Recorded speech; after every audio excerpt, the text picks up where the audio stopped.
Bom, pessoal, vocês estão vendo a televisão ligada aqui? Nicolas Ferreira vai falar aqui. Menino, eu vou dizer uma coisa pra vocês. O cara trouxe um texto aqui, eu vou dizer, matou a pau, cara. Matou a pau. É aquela velha história. A esquerda só acredita na narrativa porque quer acreditar na mentira, mas a verdade ficou bem exposta aqui. Sem contar que tem também o relatório paralelo. Agora há pouco eu trouxe uma matéria trazendo o relatório da Elisiane Gama. Ela cumpriu bem o papel dela em defender o Flávio Dino. Poupou o Flávio Dino, poupou o G. Dias, todo mundo e culpou o governador do Distrito Federal. Mas nós vamos para o relatório paralelo. Olha só aqui. Relatório paralelo da CPMI pede indiciamento de Lula, G. Dias, Dino e mais 3. Bom, gente, eu não vou nem falar muito aqui, que eu quero ver se eu consigo passar esse vídeo suficiente dentro do prazo de 10 minutos para dar tempo para entrar o pessoal do Kawai também, né? Bom, vamos lá para a matéria? Antes de mais nada, se você é inscrito no canal, não é inscrito no canal, se inscreve. Se você está assistindo a gente em outra rede social, corre aqui no YouTube, Canal Brasil Notícias, né? Se inscreve, ativa o sininho das notificações e marque a opção receber todos os vídeos. E se você gostar do nosso trabalho e quiser colaborar com o Canal Brasil Notícias, a nossa chave Pix, hgf10@msn.com, tá na descrição do YouTube aqui. Corre, colabora, dá uma forcinha, a gente precisa muito. E as nossas lives são todos os sábados às 20 horas e 20h30 horas. E na nossa live tem aquele grande diferencial, porque é o seu comentário quem faz a live aqui. E no final da descrição tem o link do Twitter, para você que quer acompanhar todas as matérias, às vezes não tem recebido as notificações do YouTube, segue a gente no Twitter, tá na descrição o link aí, tá, gente?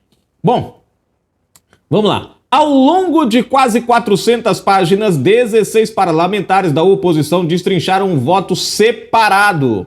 Relatório paralelo sobre a CPMI do 8 de janeiro. No documento, os políticos pediram um indiciamento de 6 pessoas.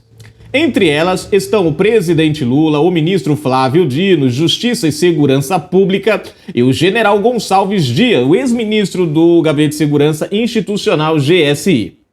O relatório acusa Lula de cometer os crimes de deterioração de patrimônio público, dano qualificado e prevaricação.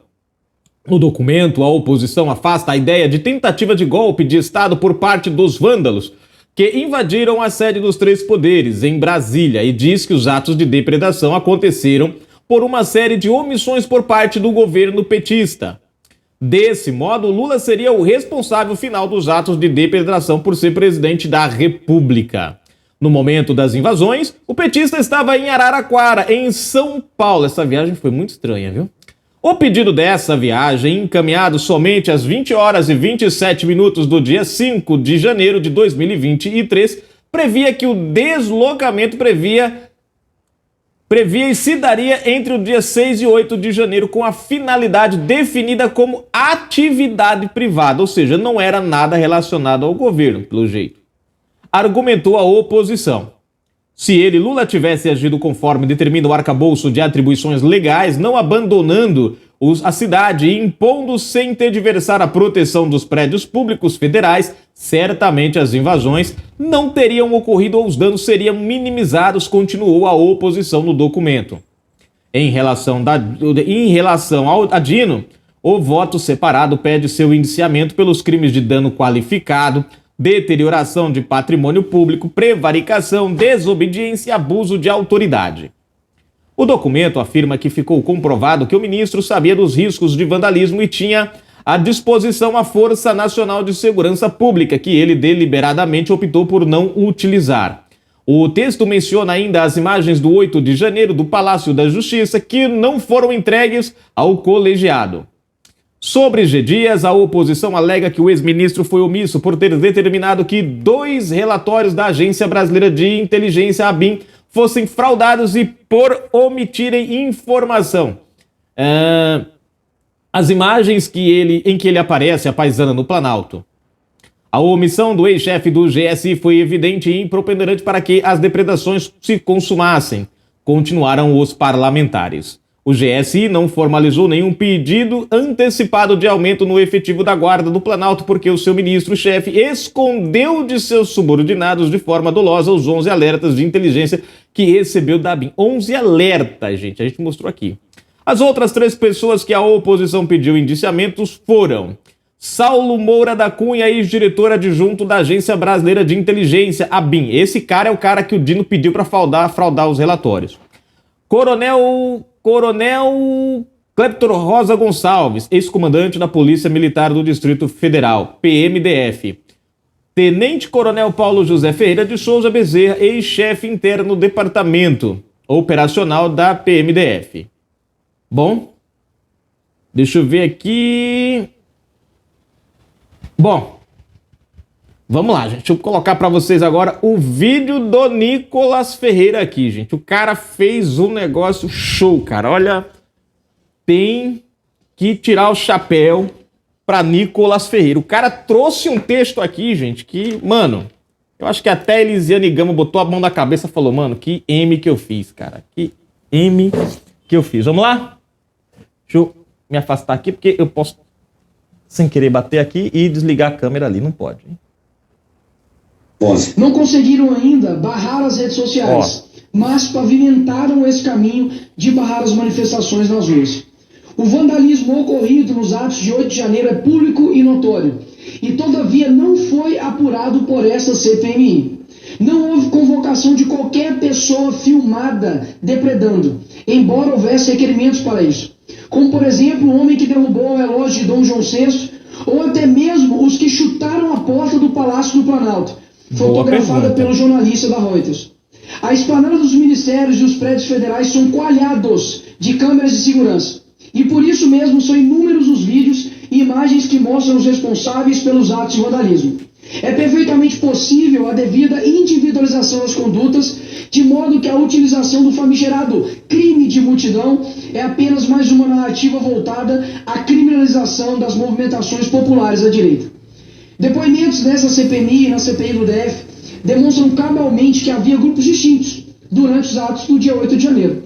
E uma reduzida minoria foi responsável pela depredação, enquanto a maioria esmagadora ou ficava sem reação, ou fugia de bombas de efeito moral e balas de borracha, ou ajoelhava e orava.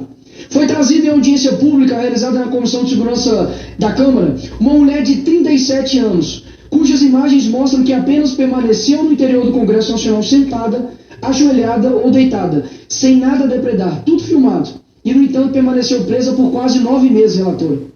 Embora perfeitamente possível a individualização da conduta e a punição pelos crimes que realmente ocorreram, o dano ao patrimônio público, optou-se por simplesmente aderir à falaciosa narrativa de crime multitudinário e sem rosto, desprezando-se as inúmeras provas no sentido de uma esmagadora maioria pacífica, que nada depredou e sequer anuiu com a depredação.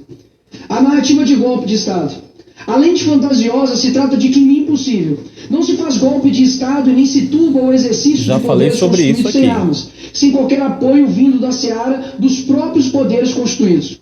Ainda que analisássemos a ação física de quem tem executado o ato de violência patrimonial, não teria como impedir ou restringir o expediente de quaisquer dos 3 poderes.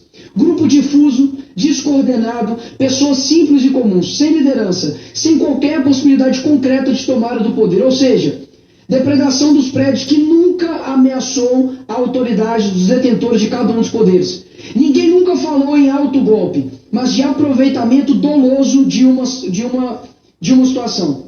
O nível de fantasia da narrativa do golpe foi absolutamente afastado por fala recente do ministro da Defesa do Lula, José Múcio. Abre aspas. O que aconteceu no 8 de janeiro? Uma absoluta baderna, patrocinada por alguns irresponsáveis. Não havia uma liderança, não havia uma palavra de ordem. Era como se agências de turismo tivessem convocado os desavisados para irem a Brasília para fazer aquele quebra-quebra. Fecha aspas. Logo, rotular de golpistas. Os manifestantes que estavam na capital política do Brasil em 8 de janeiro, ou mesmo mantê-los em prisão arbitrária sem a individualização da conduta do que são acusados, numa clara punição antecipada, viola frontalmente princípios constitucionais. A ingerência do Poder Judiciário de outras esferas de controle de administração pública, de perseguição política ao governo Bolsonaro e a qualquer governo de direita, de insegurança jurídica, de crescentes interferências no equilíbrio do processo eleitoral, foram fatores que levaram às ruas após o resultado das eleições. São várias as manifestações do ministro do STF, por exemplo, que deixam latente o intento de exercer poder político.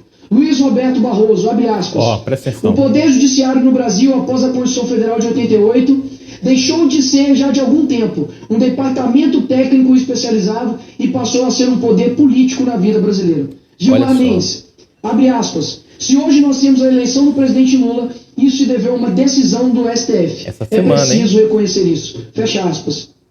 Neste voto em separado, eliminamos toda a perseguição promovida pelo Poder Judiciário e por outros órgãos de controle Presta atenção nesse ao detalhe governo aqui, Jair ó. Bolsonaro. Todo o contexto de soltura de Lula e da anulação de suas condenações.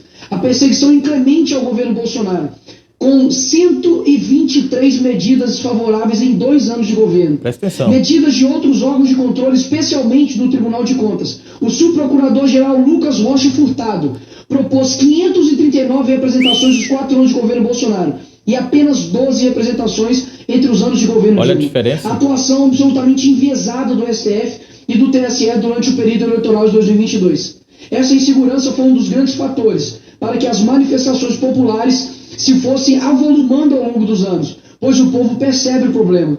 As manifestações populares são legítimas, inclusive aquelas ocorridas nas mediações do QG. E o que deixa isso claro como o sol é que o governo atual não tomou qualquer iniciativa de encerrar os acampamentos. Ora, se eram ilegais e golpistas, por que o governo atual não os desfez desde o primeiro dia? Já que estavam em era militar, cujo comandante maior é o presidente da República, Luiz Inácio Lula da Silva. Lula da Silva. A narrativa salta aos olhos. Passo a palavra para o senador Esperidião Amin. Cara, matou a pau, mano. Esse moleque é bom demais, mano. Esse menino... Cara, tem que tirar o chapéu pra esse moleque. Porque ele trouxe os pontos muito bem colocados. A questão... Aquilo que eu já venho falando pra vocês há muito tempo sobre a questão de como se dá um golpe, né? Primeiro, se dá golpe sem armas, né? Outro ponto, nada que foi feito impediu o trabalho, a execução, dar golpe onde o presidente não está. Outra coisa, o povo dar golpe em si mesmo, é doideira isso, gente. Tinha que ter ali um poder, alguma coisa, um exército, um políticos, um congresso, tem que ter alguma coisa, não tem, cara. É coisa toda totalmente civil, né? Bom, vamos embora. Tá aí a matéria. Vamos para os comentários para a gente finalizar a matéria. Cara, parabéns a Nicolas Ferreira. E vocês viram, né? Governo Dilma, o governo Dilma ali, 12 ações. Governo Lula, governo Bolsonaro, 4 anos, 500 e poucas ações. Olha a diferença. Contra, né, o governo. Bom, José Batista de Moraes comentando aqui, esse pessoal vive no poder com mentiras. Quem é que confia em uma justiça dessa? Verdade, né, meu amigo? Eis o nosso Brasil, né? Um ministro diz que colocou um ladrão criminoso no poder com a ajuda do STF. Como pode uma coisa dessas? Comentou ele no vídeo, OAB pressiona Toffoli para que suspeitos de agredirem Moraes tenham acesso a imagens do aeroporto. Pois é, meu irmão. Eis a questão. Regina Calandrini, olha ela. Boa tarde, meu amigo. Boa tarde, minha amiga. Israel divulga lista com 6 nomes de líderes mortos do Hamas. Tá aí, gente. Um abraço. Fiquem com Deus. Fui. Daqui a pouquinho a gente volta com mais informações para vocês. Marcado aqui. Fui.